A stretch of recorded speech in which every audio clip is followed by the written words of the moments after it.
everyone? Welcome to the 29th episode. I am the Doc, John McEnroe, and joining me is a man who told me today he wants to be known as the Walter Cronkite of podcasting, yet he still gives us update about his penis and his junk week to week. Walter Cronkite, my cousin, Adam Straczynski. What's up, cuz? How do I respond to that?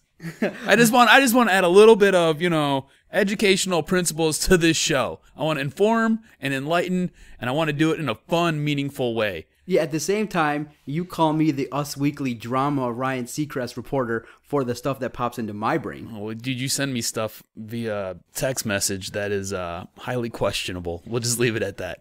I could have sent you that picture I got floating around on my phone of my purple testicle. Oh, we don't play that. You can see that thing. It's fuzzy like a peach, but it's purple like a plum. All right, let's get the business out of the way before we get into this podcast. Don't forget that DocNJock are going to make their radio station debut in Detroit, 92.7 FM, 1400 AM, this Saturday, March 1st, 5 p.m. We're going to be part of the Shout Out, a great roundtable discussion, and we're going to have some great topics. And check our Twitter page at Detroit Podcast for the call-in number, and soon we're going to have a link up on our Twitter page and our Facebook page for the Listen Live link for the internet. You looking forward to it this weekend, cuz? I can't wait. This is going to be awesome. I'm really glad that me and you are going to get the opportunity to do this. People that we're doing it with, they are awesome. I know we enjoy their company. They enjoy our company. This is going to be a lot of fun. DocNJock on the radio, baby. It's happening. After a short time doing this podcast, I think since September, this is our 29th episode, and we're going to be on the radio. We're going to have a great time, and you know the DocNJock will bring it, and we're going to have a great time in the sports discussion. I can't wait. So tune in and hopefully call in, check the number, call in, listen, and enjoy the roundtable discussion, the shout out. All right, cuz, you ready to kick this bad boy off? Yeah, before we get started, did you hear about the feds investigating U of M and MSU for the sexual harassment and the sexual misconduct of Brendan Gibbons and everything that follows with that? I did see it, and now you got students protesting on the campus, and right now everyone is taking the stance of this is private, but the feds are investigating, and the more that could be revealed, the more damaging it could get. And it's going to be interesting to see how this investigation goes. Right now it's still in the early phase, but you don't want students protesting if Michigan knew something and didn't report it. It could be very bad for the football program. Yeah, this thing could really blow up and be something massive. I think we should really keep an eye out and kind of watch this for the future, because this is going to be, I think this could get really messy, almost Penn State, Jerry Sandusky messy. We'll see what happens. Guys, on this podcast, we are going to talk about the Tigers. They've kicked off spring training. They've played their first couple games. The first game is, kind of a cupcake versus a college team, and they've played Atlanta. And we're going to talk about Max Scherzer and Drew Smyly. We're going to talk about Justin Verlander, what we can expect. We're going to talk about Brad Ausmus. We're going to get into the Tigers in spring training, and we're going to look at maybe who could be a potential surprise player for us. We are going to play a round of The Doctor is in Session.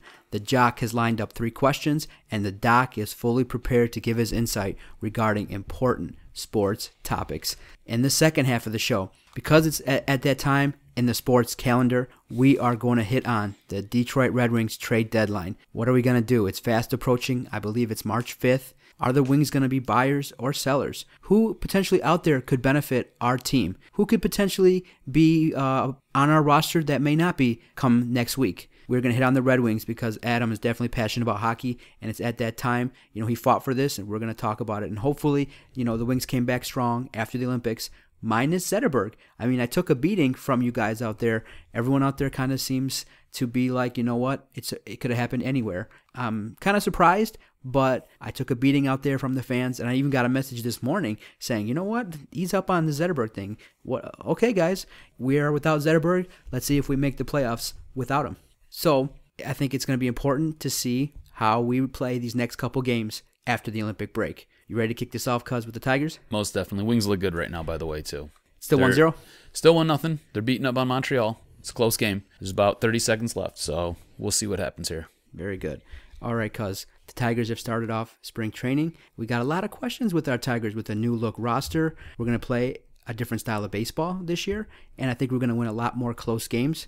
Now, some people question me because I felt like we were going to make the same result as last year.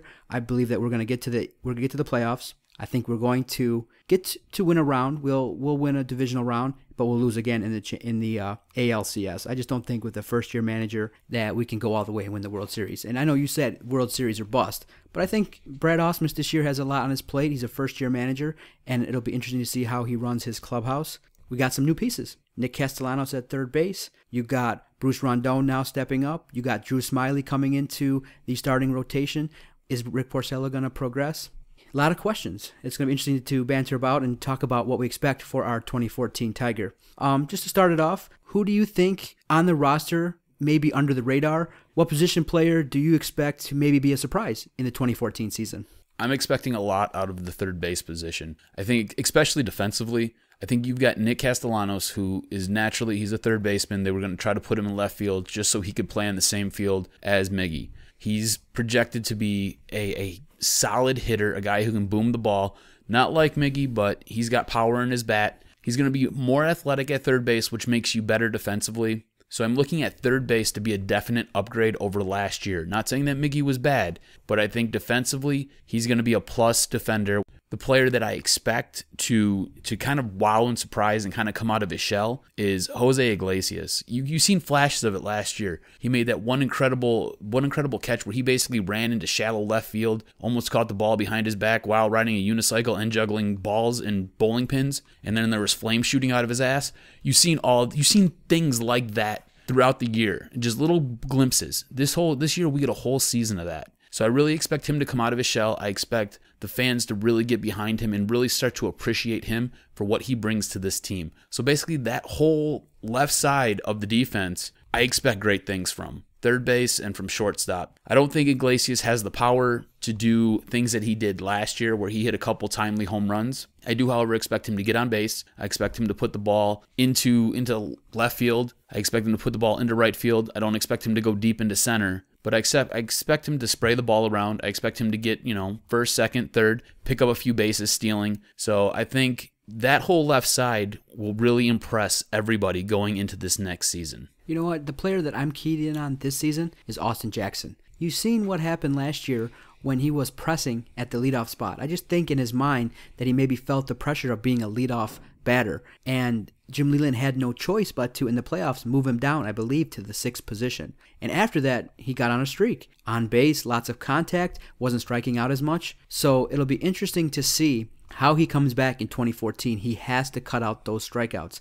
Because if he's striking out over 150 plus times, where are you going to put this guy in the lineup? Austin Jackson was brought here to take over the spot from Curtis Granderson. And that's why initially people were like, not feeling this trade, because Granderson, as you know, out there in New York had a 40 home run season. Now he's with the Mets, I believe, and he's moved on from New York, but Austin Jackson has yet to take that next step. And so for me, Austin Jackson is going to be key, because with this lineup, who's going to protect Miguel Cabrera? Because now you don't really have those players. The teams out there can kind of pitch around Miguel Cabrera and kind of just walk him like Pujols. You just kind of put him on base and see who's going to do damage. And if you got a guy like Austin Jackson setting the table and then going down the lineup, then maybe potentially we can set up some runs and get some early leads. But if he doesn't perform early on, I think he may be someone that may be the target of the fans' ire. We may be angry with him because he can't be striking out that much, especially in key situations. Where do you see Austin Jackson hitting this year, this upcoming season? Do you see him as the leadoff hitter, or do you see him maybe playing back a little bit, like you said, maybe in that 6th hole, or do you see him maybe still at the top of the lineup but not at the leadoff position? I think he starts off at the top of the lineup.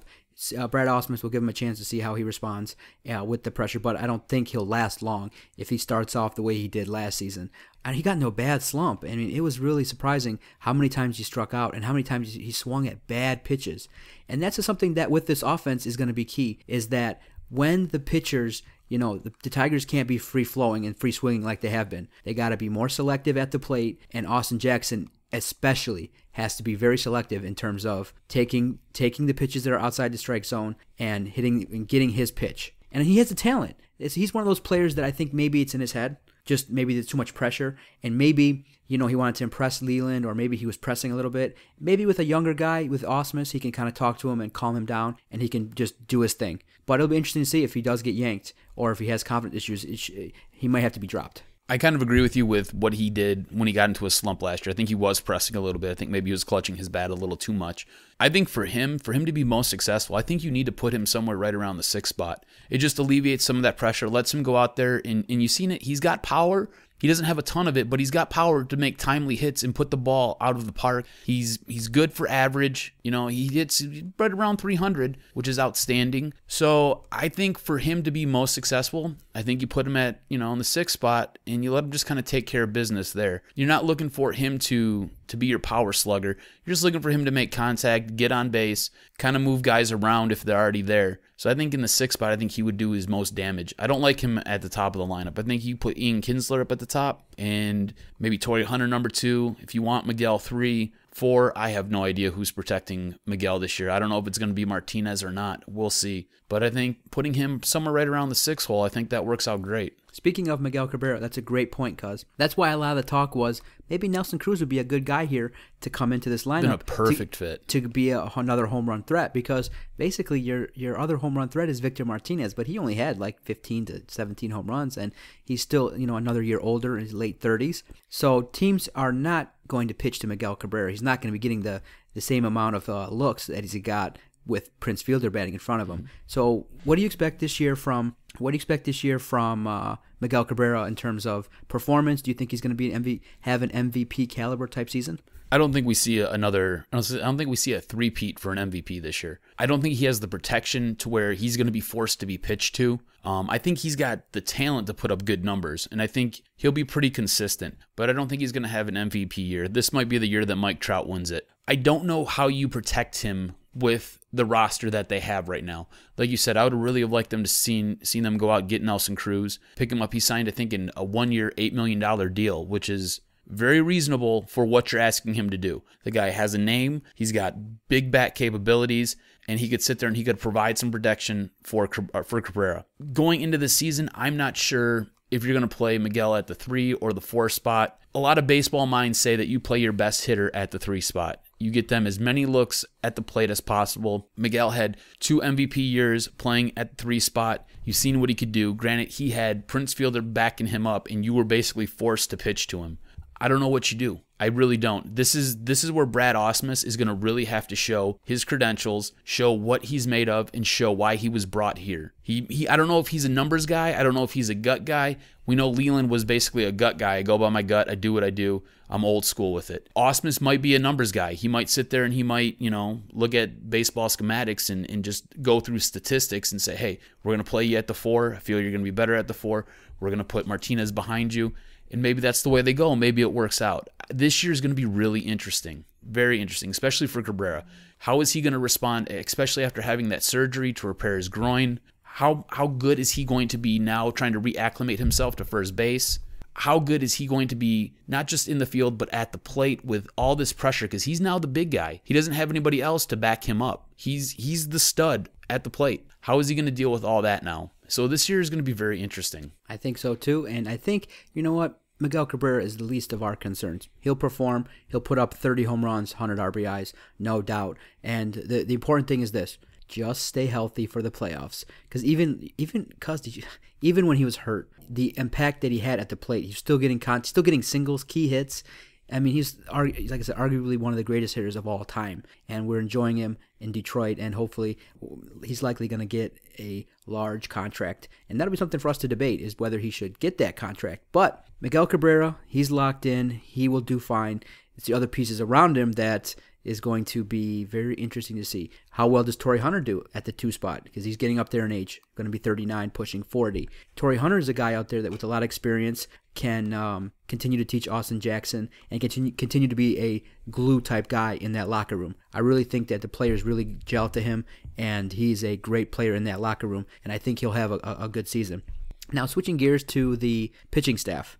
Now, if you look at this pitching staff, you arguably have the greatest 1-2 combination potentially ever assembled. And last year, it came to fruition in the postseason. I mean, Justin Verlander, Max Scherzer back-to-back, shutout innings, no-hit baseball into the 5th inning multiple times. And so with the addition of Smyly into the rotation, you're going to have the pressure is going to be mostly on Anibal Sanchez and Rick Porcello stop it. If Scherzer or Verlander have a rough outing, Sanchez and Porcello are going to be called upon to kind of stop streaks. Smyly, some people out there kind of felt like he could win 17, 18 games his first season. I don't think that's what they're expecting. I think he's going to get around 150 innings, I believe, or so, because it's his first time in the rotation. And so the key for Smyly is adjusting very well to being in the starting rotation, being called up now. You're not just coming in, from the relief from the bullpen. It'll be interesting to see what he does and what happens at the top. What do you expect from the pitching staff, and probably especially Drew Smyly? I think Drew Smyly, he showed glimpses of a very good, very talented starting pitcher last year coming out of the bullpen. And I think a lot of us would have liked to have seen him in that fifth spot, pulling Rick Porcello out, because I think a lot of us feel Rick Porcello, at least I know I feel, Rick Porcello is about a sub-500 pitcher. And you kind of get what you get with him. He's going to have really good games, and he's going to have one or two games where he just looks like he set himself on fire and he's rolling around on the mound. So I think Smyly is going to be a little bit more consistent than Porcello. I think you're right. He's probably going to get about 150, maybe 175 innings. Don't look at him to get too much more than that, because you don't want to burn his arm out. I think the guy is going to pitch somewhere right around 500 baseball, which is great for a first-year starter going through the rotation. I think he'll be solid at our 5 spot. I don't know if he's got the potential to basically be a 1, 2, or 3 kind of guy.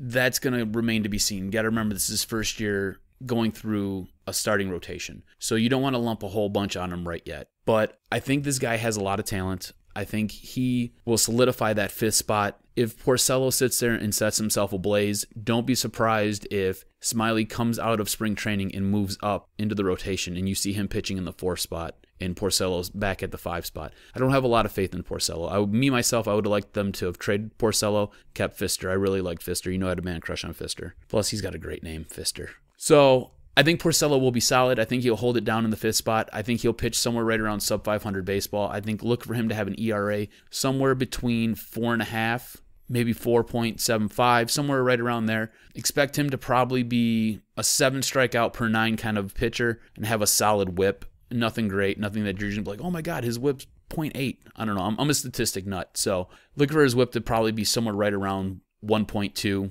1.3 maybe. In your honest opinion, obviously Scherzer, Verlander, 1-2, Verlander, Scherzer. Who do you think, in your opinion, is the better pitcher, and who's going to be the pitcher start opening day? That's a tough question. It's a very tough question. That's a good job. I think, in my opinion, I think Max Scherzer's got better control right now, like we've talked about in the past. I think Max Scherzer is the better pitcher. I think that when he's red hot, he's very fiery and he's very consistent. When you start off 19-0, that gets that gets everybody's attention. You're like, whoa. And the command that he's shown. Now, he struggled a little bit with his fastball towards the end of the season. But, that could be easily corrected. And he's a gamer. He's one of those guys that fired up the team in the postseason. And, one of those guys we were talking about, don't pull him from the game. And a guy that can go 120 pitches deep. I think the team also got behind him. Every time we talked about it last season. That was probably, I think, your favorite stat from last season was how many runs that team put up for him as opposed to every other pitcher on that staff. I just think that Verlander has maybe better stuff, but he doesn't control it as well. And it's something that is very interesting to tell. But now that he's a little bit older, he's coming off of an injury, and he always has kind of a history of slow starts. In that, we've paid him a lot of money. And you got a guy waiting in the wings behind you that's pitching better than you. And so I'm a little bit worried for Justin Verlander this year. I kind of got a feeling he may struggle a little bit out of the gates, whether it be due to control, whether it be to dealing with a lingering issue in terms of his obliques. But, I think for Justin Verlander, if he's a strong athlete, if he's a competitor, has to look over and see Max Scherzer doing that. He has to feed off of that. And Justin Verlander, I believe, is the key. If he has a 20-win season and he can be that dominant pitcher, then the sky's the limit. But I just think that he needs to be more consistent. He needs to start the season off strong, give everybody confidence that this is the JV of old, not give up those big innings, not struggle early on in games, and get it going. I think what you said was right on. I think Verlander has better stuff. He just doesn't control it as well. Scherzer does a great job with what he has, and that's the key. I think based upon last year, because when you initially asked me this question, I started playing contracts in my head. And I'm like, well, Verlander's got this contract. Do you owe it to Verlander? He's done this so many years. Do you owe it to him? Because of what Scherzer did last year, I think Scherzer gets the nod for opening day. And depending on how spring training works out with Verlander's health, I think Scherzer is your number one going into the season. I think it goes Scherzer, Verlander. However, I think Verlander will be some combination of what you've seen last year, where he struggled a little bit, but he got it right on track come playoff time, and what you've seen his MVP or his Cy Young winning season the year prior. I think he'll be some type of mix of that. I don't know if he'll be lights out Justin Verlander, but I think what you're going to get, you're going to probably get an 18, maybe a 19 win season out of the guy. I think he's going to be under more control this year because I really do think, and I do believe that last year he was really working on things during the regular season, trying to get himself prepared for the playoffs. I think he already knew that they were going to the playoffs no matter what. So he was working on things. That's why when the playoffs rolled around, he was lights out. He was a different pitcher those last 5 weeks of the regular season and then going into the playoffs. He was a different animal. So I think you're going to get something of that mixed with a little bit of the 2012 season. Okay, before we wrap up the Tiger talk, is there anything on your mind that would you consider to be a worry? Something that you've pinpointed or something that you think about that could potentially be the downfall of this team or that would cause you right now to say, I'm a little bit worried or a little bit concerned? The head coach. The manager? Yeah, I feel like it's a giant question mark. I don't know if it's a weakness. It's a giant question mark. We know nothing about this guy, and his coaching experience consists of coaching Team Israel in the World Baseball Classic. His coaching lineage consists of coaching Team Israel in the World Baseball Classic. I'm not sure about you, but I don't know how many awesome Jews come from Israel that play baseball. I'm just saying. You know, it's not like coaching the Dominican Republic team, not like coaching the Puerto Rican team, not like coaching Team Cuba, not like coaching Team USA or Mexico. It's not like that. It's different. Can you name one player from that team? I have no idea who even played on that team. I don't even know who played on that team.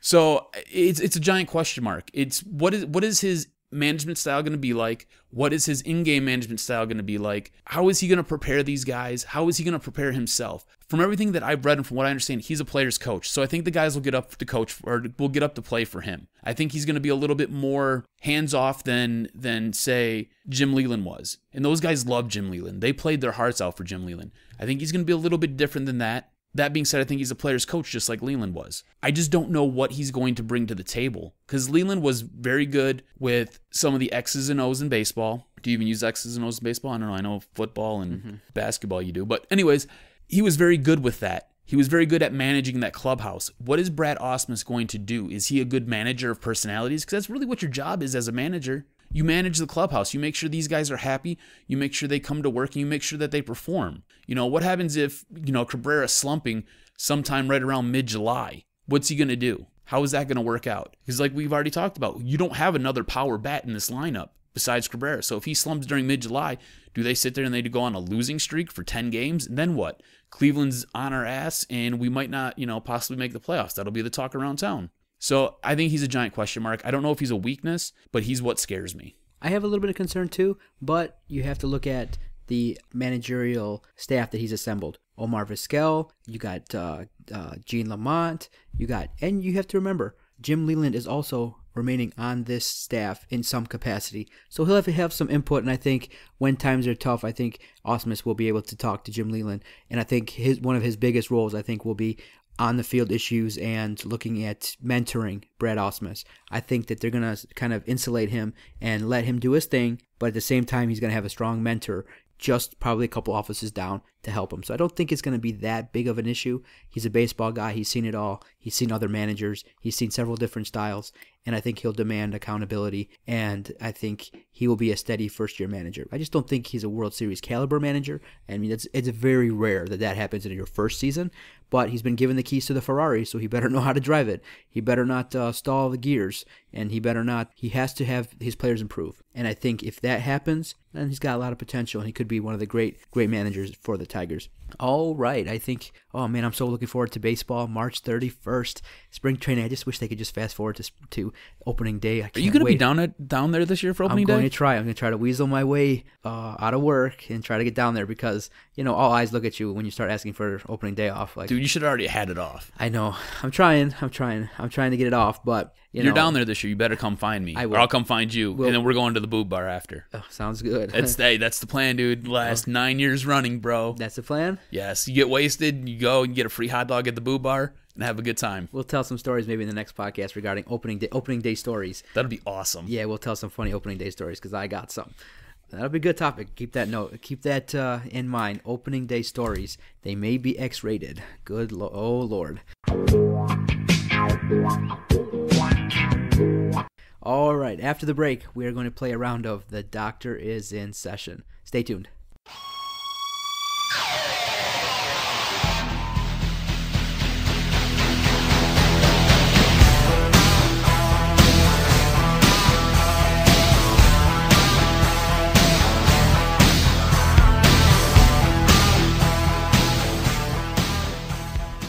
All right, everyone. Welcome back to the Detroit Sports Podcast. Check out our website, www.detroitsportspodcast.com. We are your one-stop shop for sports tickets, memorabilia, great sports gear. Check out our website. Let us know. I think we have one of the better websites out there in Detroit. We got a great weekly sports blog that gives our followers insight regarding how we think about Detroit sports. And please leave feedback in the blog section. Leave feedback with us on Twitter at Detroit Podcast. We really enjoy the banter back and forth, and we really enjoy everyone that's been listening to this podcast. Leave feedback anytime. We greatly appreciate it. www.detroitsportspodcast.com. Definitely check it out daily. Check out this week's blog. Find out what kind of disease I have. Wrote a short little piece that's up there. It's interesting. I have a sickness. I think I need a meeting, maybe a 12-step program. Yeah, because the amount of the combine that you watched is quite disturbing. And please check out how much of the NFL scouting combine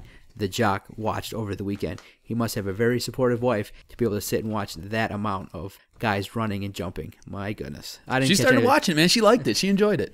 She watched about an hour and a half of it with me. I got the highlights. That's all you need. There's an hour show, NFL show every evening, total access. That's all I need, baby. That's all I need.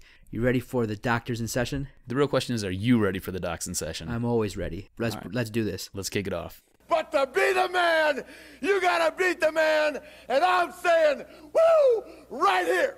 I'm the man. Woo!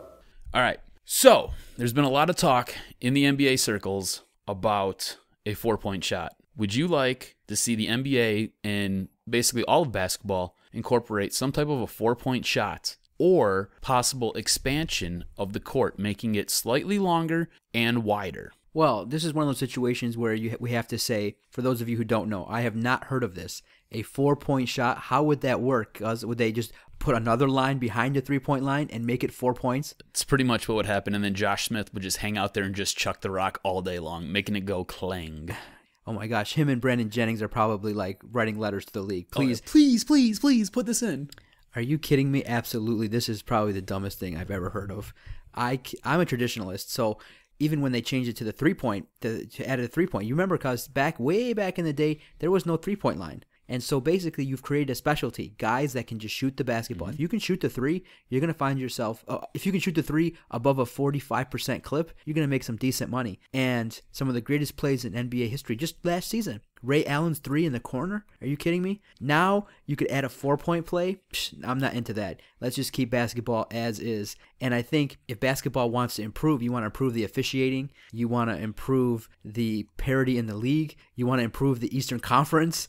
The Eastern Conference is a disaster. I mean, all the talent is at 2 spots. And if Indiana and Miami don't play each other in the finals this season, it'll probably be one of the bigger stories because, in the Eastern Conference, the joke is running now. A 30 to 35 win team is like a 7 seed. So, no, a 4-point play is ridiculous, out of the question. I hate it. It's a totally stupid idea. I would not be in favor of that, and I think it's just absolutely ridiculous. What about widening the court? You see a lot of guys go diving into the crowd, so there's been talk about possibly widening the court to allow these players to have a little bit more space, play a little bit more. I'm totally down for that. I mean, depends on the costs. I mean, you're going to do that across 30 arenas if these owners want to do that. I think the owners will be pissed because those are the most expensive seats that they'd be relocating.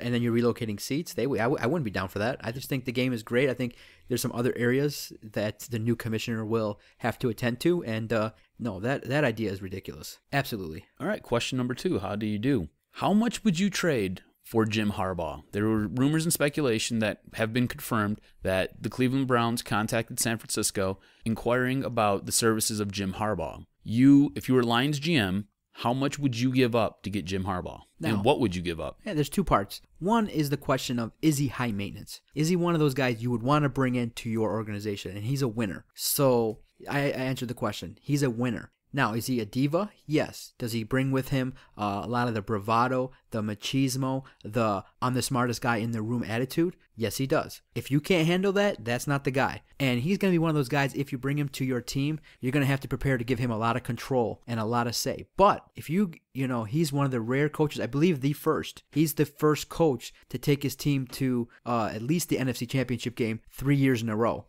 That's correct.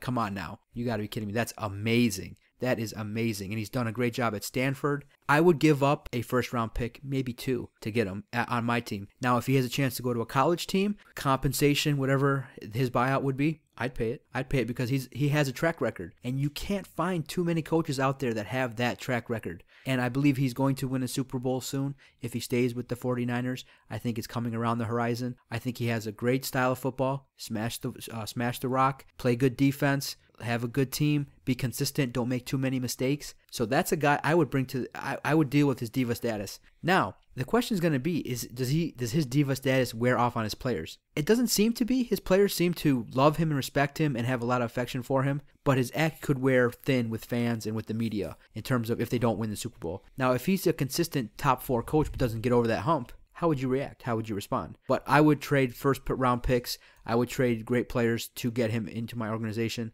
It'll be interesting to see looking forward, looking into it more. What does it mean to be he's a diva? But he's worth the risk. I would take if I'm the general manager. I'm looking into it and I'm saying bring Harbaugh to my team. What does that say about him, though, that San Francisco is willing to even enter into a conversation about possibly giving up their head coach who's gotten them to 3 championship games, and you basically have come from a land where you're not used to the 49ers being, just in the dark, dank cellar for numerous years? Well, I'm only purely speculating, but if a team is willing to let you go and you've had success, then you might have said something in a wrong way. You might be an asshole. Yeah, you might be saying something to upper management that you probably are saying to others that's getting back to upper management, or you may be questioning things on the side that you shouldn't be saying. And so if you can't, get along with either the general manager or the owner or one of the owner's lackeys that's hanging around the arena, it's not only coaching sometimes with these big billionaire egos that own these teams. And so when they say diva, he may want things a certain way, and if they are not accommodated to, he may flip his lid. And the term evil genius comes from, people who are high-strung. And you know what? I am fully experienced in this, in that being a psychologist, the most successful people in the world, actors, athletes, are the most narcissistic people you're ever going to see. And when I mean narcissist, that means they think about themselves and their wants and their needs, and sometimes they don't think about the feelings of others. And so they may say things and do things with that passion that may be misguided and misdirected. And so if he's done that, you know what? I'm one of those people that, I would just send someone to talk to him and be like, hey, tone it down. Check him in place, but you're my guy. I love your passion. I love your energy. But in this situation, you're out of line. You got to check him. Put him back in his place, and hopefully he's not one of those people that when you check him, cries like a baby and wants to go out. I'm putting you in a corner. Grapefruit spoon to your eyeball. Why are you always putting me in the corner and checking me? Because you're baby, and I put baby in the corner. So grapefruit spoon to your eye. Would you trade Calvin Johnson and this year's 2nd and 3rd round pick for Jim Harbaugh? No. You know what? Calvin Johnson straight up for Jim Harbaugh? I'd do it.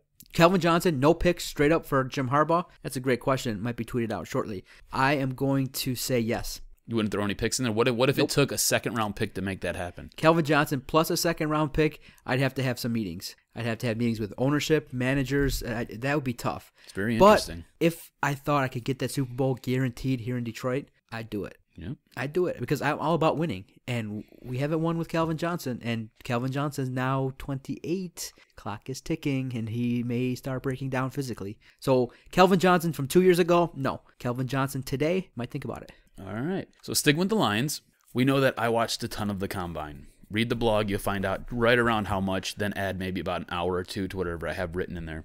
How much of the Combine did you watch, and what do you think the Lions' most pressing needs are going into this draft coming up in 2014? Okay. I was not afforded the opportunity to. I always say every year I'm going to watch the Combine.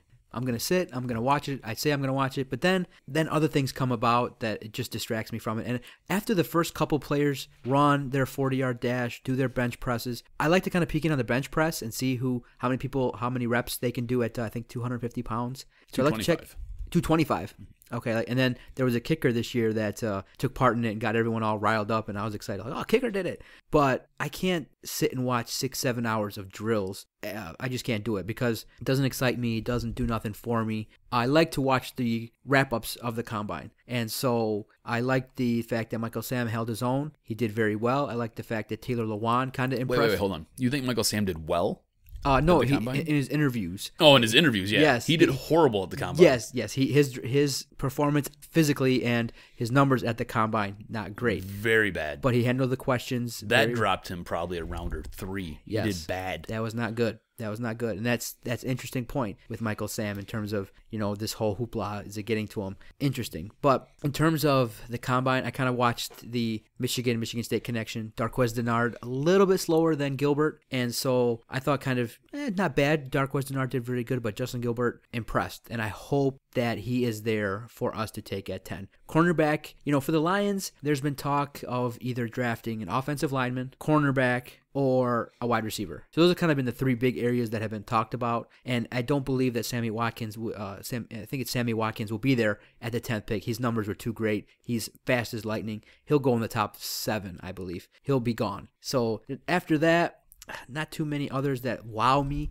that, I don't think, you couldn't get in free agency with a number 2 wide receiver. So I think that they should target, a cornerback and do whatever they can to get Justin Gilbert and make sure that hopefully that he's on the team. But kind of part of me was thinking, do you assemble a massive lineup and work a trade if possible? My fantasy GM in my mind would say trade Suh to Houston and take number 1 pick and take Clowney. Why would Houston do that? They likely wouldn't do that. So on the other end, they would hang up on me. But that was my thinking. Trade Suh for maybe the 2nd or 3rd pick to Cleveland or Jacksonville. But their needs are pretty much set and stated. Jacksonville and Cleveland are going to take quarterbacks. That's why you go with the Rams. Rams have two picks in the first round. Yeah, but they are going to, and also Cleveland. They don't necessarily want a quarterback either. So no, I think there's a team. I think it's Cleveland that has multiple picks in the first round. So they have a lot of needs. Mm-hmm. So if they could work a trade to maybe get Clowney, that'd be the player I want because he's a freak of nature, but he's kind of a prototypical Lion because there's a question mark regarding his work ethic. But stick with the defense, cornerback Gilbert, lock it down, draft him. We shouldn't have a problem. Since you brought up Clowney, do you want the Jadeveon Clowney bonus questions that I have here? You have Jadeveon Clowney bonus questions. Wait, who did he smack down New Year's Day? Was it a Michigan football player? Oh, dude, he annihilated. Was it Fitz Toussaint? Yes. Basically made him eat his rib cage. Yes, that was that guy, right? Yes, it was like a Mortal Kombat move. Yes. You were waiting for him to rip the heart out and just watch it beat on the screen. And then this season he did the I'm going to be in the draft tour and didn't do jack crap. Didn't do nothing. Basically, he did the I'm going to try to do as least as I can so I can get my money. He was like, I'm a Pro Bowl player. Watch me work. That's right. Yes. So do you want these questions I got for you? Shoot. Let's see what you got. Okay. As far as Jadeveon Clowney goes, what kind of future do you see for him, and do you think he will be the number 1 overall pick? I do not think Houston's going to target Clowney. I think they're going to take a quarterback. I don't think they are high on Casey Keenum. I think that pick 6 Schaub is out the door. There's no more confidence in him. I think they're going to take a quarterback. I don't think they're going to take Johnny Manziel. I think Bridgewater may be the better quarterback, and there's still question marks regarding Johnny Manziel now that he's a shrimp. I think his measurement, his numbers kind of lead people to believe that he's a midget and he may not be successful. But, he's starting to change his attitude. He's starting to be a little bit less addicted to social media, starting to be more professional. I'm not drafting a guy that rolls up on another team's college to drink and is on Twitter getting kicked out of the Manning passing camp. is a little bit of a question mark. And so maybe not his first year. His first year he'll be on his best behavior, but give him a big fat contract and he may be showing up on some Hollywood movies with some Scarlets and some drama issues. So I wouldn't take Johnny Manziel. I would take Bridgewater first. So I don't think that Clowney is going to go first, but I think overall he's a freak of nature. He's athletic, and if he goes to a team with a lot of veterans, that'll be solved. His work ethic will be solved because you see other players and how hard they work. If you're in a good program, that'll be fine. I see a great year for him. 5+ sacks, a lot of pressure. He'll do good his first year, and he'll have a good career. Okay, last Clowney question. If for some reason he's not drafted first overall like you suspect, and he falls somewhere probably 7, maybe 6, 7, 8, somewhere in that range. You're the Lions sitting at 10.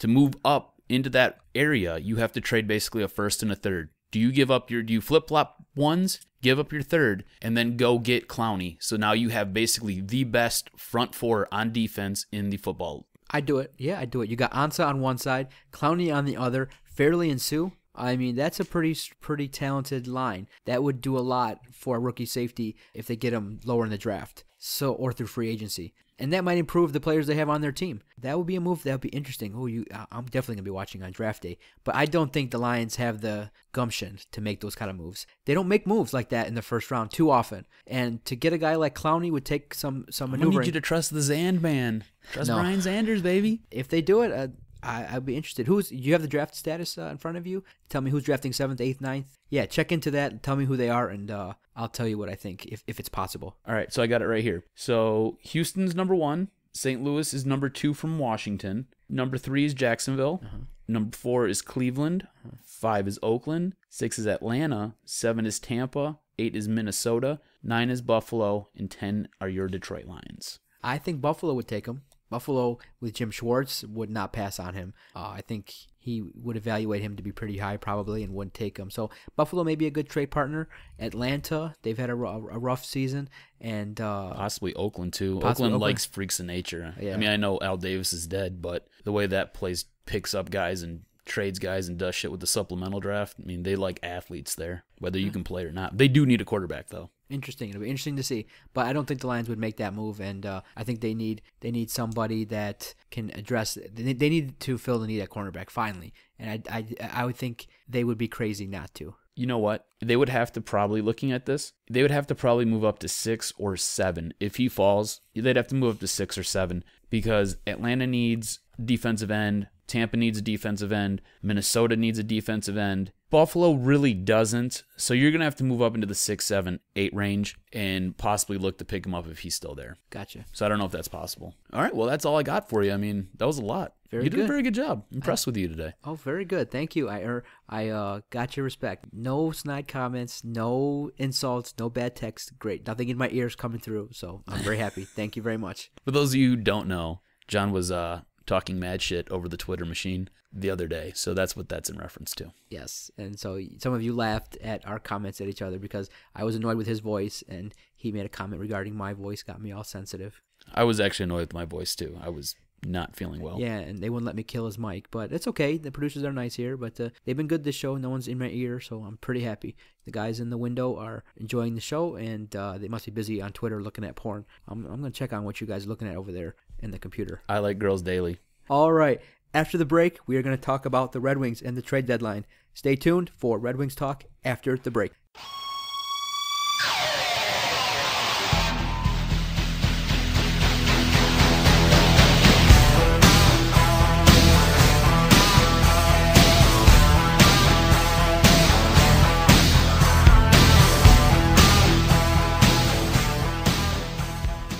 All right. Welcome back to the Detroit Sports Podcast. Now, this is an interesting topic because Adam fought for it.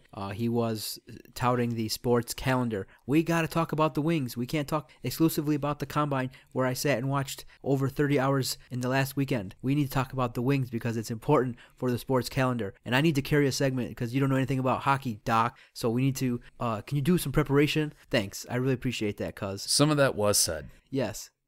So you've not necessarily in that order, but some of that was said. So you've laid down the gauntlet, and I'm this close to telling you. Listen, I've probably forgotten more about hockey than you'll ever know, but it's not really the truth.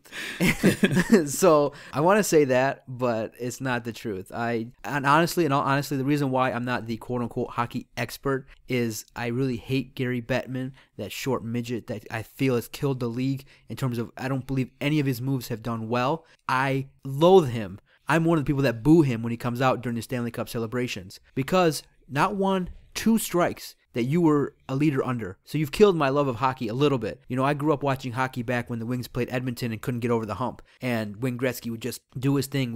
I think we played Edmonton 87, 88 in the conference finals, and I was glued, 7, 8 years old. You know, is it Glenn Hanlon or Greg Steffen? You know, who's the better goalie? Who's better than that? So I grew up watching hockey. I'm a fan. But, you know, since the second NHL strike where the season was shortened kind of lost me a little bit, but I pick in on my Wings. I know what's going on with the league, and I'm definitely passionate, and we're going to talk about right now, should the Red Wings be buyers or sellers? And I think they should be buyers because you are the 8th playoff seed. You got a good win tonight versus Montreal in overtime, 2-1. You are basically getting points. We got the points we need, and we need to get a lot of points going forward to make sure we continue our streak, but we should be buyers. And I think that, you know, right now, there's only a few teams like Buffalo, Edmonton, and Calgary that are really kind of just dogs and are out of the playoff hunt. So, you know, the Wings have a lot of kids playing right now, and so I think the organization likes them. And you can plug in players like Riley Sheehan, Thomas Yurko, Luke Glendening. They give the organization a lot of depth up front. But the area of need is defense. And so we got to shore that up. Today's game was great. Howard played very well. But the defense needs to be shored up. And there's a player that the Wings have been eyeing. They almost struck a deal last January. They were this close. They hit a snag, and it hasn't happened yet. But Alexander Edler, he's been popping up quite often from Vancouver. He's a great defenseman. They were close to finalizing a deal, I believe, in January, but it was unclear whether the asking price for Edler deflated the deal and caused the deal to fall through. The Wings have been trying to fill the void left by Nicholas Lidstrom and Brian Rafalski for a while now, and considering the fact that Edler is struggling right now under John Tortorella's regime, the 27-year-old is typically good for 25 to 30 points while playing steady defense. But he's being eyed by the Red Wings, and he's a player that the Wings have been looking to get here. Young defenseman, 27 years old, from Vancouver. Multiple efforts to try to get him. It just hasn't happened yet. So maybe they can pull a deal for him. And another player I believe that the Wings should target is a name of a player that's grew up here, is a player that spent his career with one team with Nashville. I think David Legwan coming here would fill the need left by Zetterberg. Right now, a lot of teams may be interested in his services. Nashville may not be willing to trade with the Wings. They may have a request for someone like a Yurko, like a Thomas Tatar to get Legwan. They may ask for too much. I think that other GMs know that the Wings are talent-laden at the forward position, or they may ask for a player like Ouellette or DeKeyser, and we don't want to part ways with them. So at the same time, you got to balance the need for the future and the need for right now. So I would hopefully, if we can get one of the two, I'd be happy at the trade deadline. We got to make a move to replace the goals by Zetterberg. But you're getting back maybe a healthy Franzen, Datsyuk, and again, the name we keep saying over and over and over again. The player that needs to step up could fill the void is Stephen Weiss. So if those guys can step up, then you don't really need to make a move. But if you can get a player like an Alexander Edler or a David Legwan, I make the move and shore up the defense and replace the scoring that was lost by Zetterberg in the Olympics. This segment might not be as fun as some of our previous segments because we're kind of on the same path here. And I know it's more fun to banter when we both disagree, but I agree with you. I think they're going to be buyers. And the reason why I think that is Mike Babcock was asked about the 22-season playoff streak continuing, and he had a quote saying, "I don't know quite how we're going to do it, but we're going to do it." So that being said, I look to them to sit there, go out, try to get somebody, bring somebody in. Looking at their cap situation, they've got just under $1 million in cap space. So they can take a prorated deal somewhere right around $2.6 million without having to trade somebody off their current roster. Like you said, I would look for them to pick up a guy like maybe David Legwand, possibly a Thomas Vanek who would not re-up with the Islanders, Mike Camilleri who is kind of on his way out in Calgary, a Matt Molson from Buffalo, a guy who I would love to see who has a little bit of an attitude problem, but Datsyuk might be able to get to him, and he's young, and he's so talented, and he's cheap right now because he's on his rookie deal. And I think Edmonton would be stupid to trade for him, but there are some issues going on in Edmonton with him, and that would be Nail Jakob. In order to get these guys, you're looking at trading draft picks, 1 or 2, your first or second rounders, possibly giving up a guy like Johan Franzen. I think you could get Neil Jakob if you trade Johan Franzen. I know the salaries don't match, but you're going to give up a power forward for basically a guy for the future. Give up a guy like Kyle Quincy. You can also go into your depth with Riley Shahan or possibly Luke Glendening. I think they're kind of similar. They're young, talented forwards that a lot of people are looking to get. If you're going to trade for a David Legwand, you probably have to give up a Riley Shahan or you have to give up a Luke Glendening. Possibly couple that with a young defenseman like Xander Olette. So I think both of us are in agreement. Tatar off the board. He will be with the Wings. Tatar, Nyquist, Yurko, DeKaiser. Those guys aren't going anywhere. They would be fools to trade, though. You would have to get something that would be so mind-blowing back. Those guys aren't going anywhere. That's our future. Those guys aren't going anywhere. But you can trade a piece like a Riley Shahan, a Luke Glendening, a Xander Olette, possibly a younger defenseman. Maybe couple that with a guy who's been here a while, like a Johan Franzen. Maybe we can get lucky and a team has a goalie get hurt in the next week or so. We give up Gustafsson. If a team gets desperate and they need a player that they've seen, maybe out there, please, goaltender out there, unnamed goaltender from a team that's not winning or that's close in the 6th, 7th seed. That's funny that you say that because I was going somewhere else with that when you said that. I was thinking you possibly trade Jimmy Howard. Oh. I really like what Peter Mrazek has brought to the table when he's been up here. I like what Gustafsson has done. So I think you have a cheap goaltender there. I think Gustafsson and Mrazek as a backup? Yes. And then you let Mrazek kind of grow up here. I disagree. I don't know. I disagree. I don't know. You save yourself a bunch of cap space. Go out there and get some players. Look, they've shown how you can win in Detroit. You don't need a stud goaltender. When I say stud goaltenders, do you think Chris Osgood? No. No. You don't need a stud goaltender, but you put a good enough defense and a good enough offense in front of them, you can win cups. What do you think Jimmy Howard out in the trade market would command? A number 1 starting center or a number 2nd line center? You would have to. I think you'd have to get at least a number 2 starting center, somebody who definitely puts the puck in the net. I think a lot of it will have to come down to contracts matching up because his cap is somewhere right around 5.2, 5.25. Yep. Right now, I think a lot of it's going to be salaries. Reports are when I was looking at the numbers for Legwand, if they put Zetterberg on long-term injured reserve, they would have more than enough cap room to bring in Legwand's $4.5 million. Yes. So they're able to slot in one player in that $4 to $5 million range. So. Oh, wow, trading Howard, that's a very interesting thought. I just don't think you can do it because he is a player that can, stop a lot of shots and when he gets hot can be one of the best goaltenders in the league. I think he's kind of like right in the middle. He's not upper echelon. He's not garbage. He's not. He's a top 15 goalie. Top 15 Probably between 10 and 15. Yeah, I agree with you. I think it would take a first line player or a one or two defensemen to think about trading Jimmy Howard. It just, you know what, you said that, and that is what popped in my head very quickly. Hey, what if we could move Howard out of here? Because then, like I said, we're saving a bunch of money on the cap. You bring in a stud, somebody who possibly is overpaid for the team that they're on and that they're underproducing. You bring them here, you slot them in to take Zetterberg's spot while he gets healthy, possibly play them with Datsuk. Amazing. Just crazy. Now, do you think, though, are we playing a little bit more playoff-style hockey right now in terms of what you see with the Wings? Because we're winning a lot of games. We're playing a lot of games 3-2, 2-1. We aren't putting the puck in the net. And so you see when the defense struggles, we have a tough time clearing the zone. We have sometimes a problem with turning the puck over in key situations and taking penalties to give the other team power plays. And so sometimes we leave Howard to hang out and dry, and then we kind of put the focus on Howard. Do you think just watching kind of, I know you watch a lot of the games, just their style of play, isn't it kind of a little bit more playoff style for success? Watching this game tonight with Montreal, they have to be in playoff mode. The only way that they're going to make it to the playoffs is if they're in playoff mode now. They've got to turn it on, and they've got to fight through this. And I think they all realize that. Zetterberg's not here. Their captain's not here. The guy who leads this team, when this team is backs against the wall, the guy who sits there and puts the puck in the net and who gets them going isn't here. So I think they all are in that mode right now where it's our backs are against the wall. We got to fight. We got to come out, and it's playoffs or bust now. We've got to go. So I think they're in playoff mode right now, and I think they're going to be that way all the way up until the end of the season, and they have to be that way because they're not talented enough right now to try to survive this Eastern Conference. Okay. I'm going to give you a list of players also on this report that I just pulled up. Someone finally got in my ear and said these names to me. Possible rumors that kind of been swirling a little bit from the teams that I said basically that you could trade with: Buffalo, Edmonton, and Calgary. Mm-hmm. They're basically in the toilet. They're not going to make the playoffs, and they're That's really funny because struggling. basically all the guys that we have mentioned so far are from all those teams. Exactly. So the list they want me to say is Matt Molson, Steve Ott from the Sabres.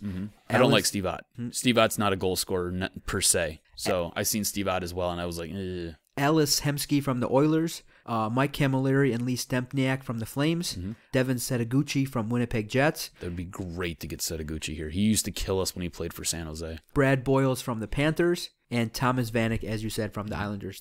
Potentially some players we could pick up from teams that have no chance to make the playoffs. So you think that we have to be in playoff mode now? You think that we are going to have to bounce back from the Zetterberg loss? In your mind, like I said, you've kind of downplayed it a little bit that Zetterberg could have gotten hurt here. So it could open up some cap space for us if we put him on injured reserve to get another player here. So I think we're going to make a move, maybe one or two moves. It'd be interesting to see what Ken Holland has been working on, what he pulls off, and what he gives up. They should be buyers. I think in the end, they will make one move, and hopefully it's to shore up the defense. Are you confident in Ken Holland's ability to make the correct move? And by correct move, I say we judge that by how they if they get to the playoffs and how they perform in that first round of the playoffs. I've been generally happy with his trades. It's just his free agency moves and his moves in terms of his decision-making in the offseason that have been kind of question marks.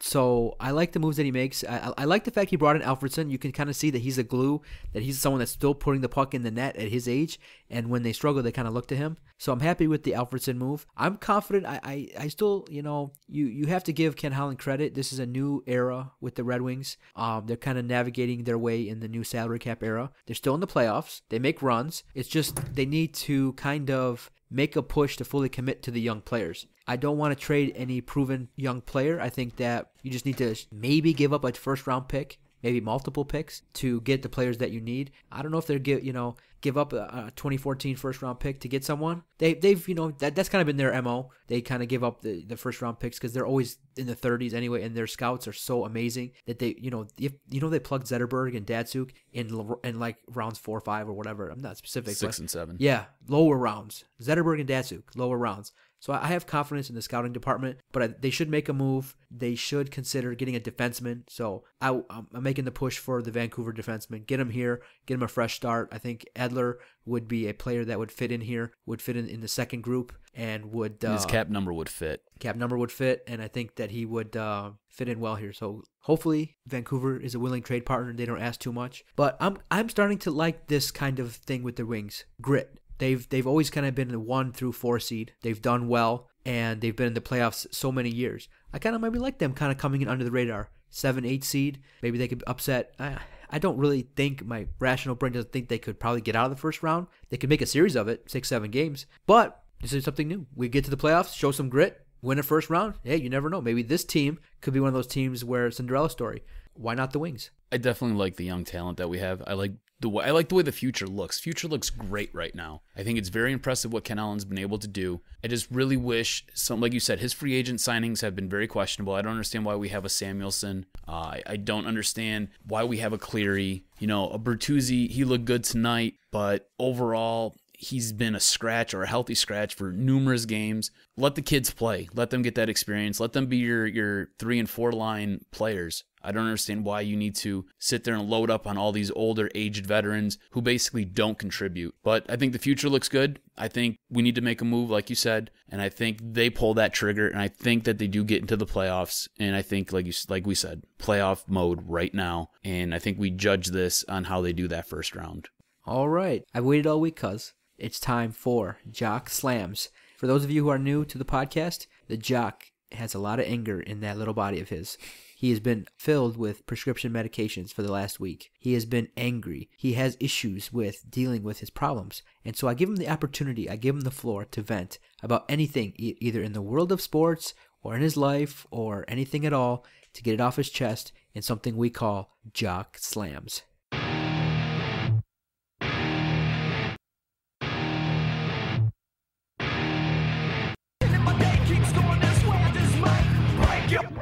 Face tonight. Give me something great.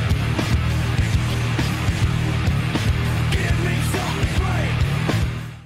I'm a baby ball of hate. All right, let's see. Who are you slamming, cuz? So today I got a letter in the mail. This is an everyman problem. not sure about you guys, but I hate the banks just as much as probably most of you. I got a letter in the mail today basically telling me that I bounced something in an account of mine. Funny, I look at the account number and I'm like, I really don't ever use that account. So unless somebody has tampered with my account, there's really no reason anything should be passing through that account. I just have an extra one because at one point I worked at this one bank and somebody needed an account open, so we got credit for sales. I said, sure, open this up. I can use this. I'll put some money in it. We'll do this. We'll do that. So I sit there. I go online, check my online banking out. This account's no longer in my online banking. Well, how come you guys are charging me a bounce fee and there's no account here? So I call the chick because I kind of figured out what had happened. I'm like, hey, broad, what happened to my account here? And why is it missing? And why are you guys charging me money? She's like, well, did you use the account? I was like, no, I hardly ever use the account, but I had like $2 in it, $3 in it, and it was just there. Just never got around to really closing it out, and it was what it was. She's like, well, that's probably why. I'm like, so you guys are going to take my couple dollar bills that I have in there, and you're just going to close my account? She's like, well, by law, we're federally allowed to sit there and charge you a fee and then close your account.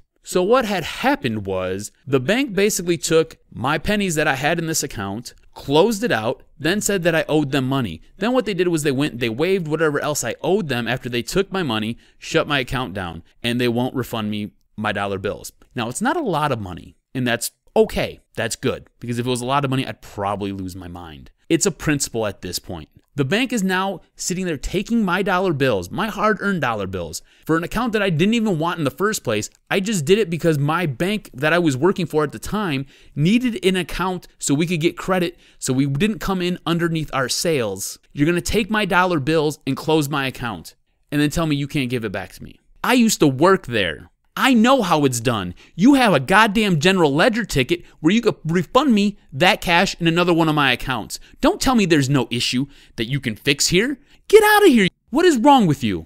Don't give me this line of crap. Oh, we're federally allowed to do this. I don't give a fuck about your federal government. Your government is crap and corrupt anyways. The whole thing is run by freaking banking cartels. Don't get me started. Don't get me started. Goddamn George Washington be rolling around over in his grave if he's seen what the hell was going on in D.C. right now. This is BS. There is no reason. Banks basically forced this giant recession, and when I say recession, I use finger quotes because it's a depression that we've been muddling through for years now. And then they want to sit there and they want to scrap up your last little couple pennies. It's all the principle. It was only like $1.30 something. It's the principle of the matter.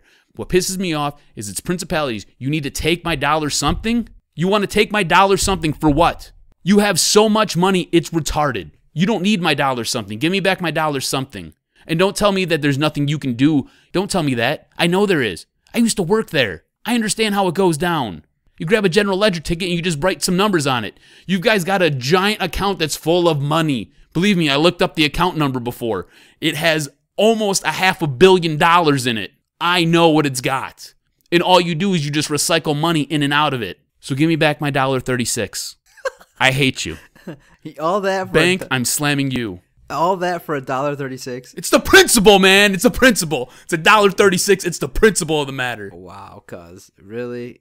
It's the principle, bro. Okay. What do they need to take my $1.36 for? Give the jock back his dollar. All I'm saying, like, I don't even want. It's just the principle. Because with just the principle. Because with that dollar, he could subscribe via the PayPal to our website. Damn straight. www.detroitsportspodcast.com. It's the principle of the matter, man. It's just there's no reason the bank should take my $1.36. I know I'm laughing while I argue about it, but it just pisses me off because it's the principle of the matter. Okay. There's no reason for it. Because it's $1.36. Because that's awesome. All that, I've got more money floating around in my change jar in my car right now. Okay, I understand, but it's just the principle of the matter.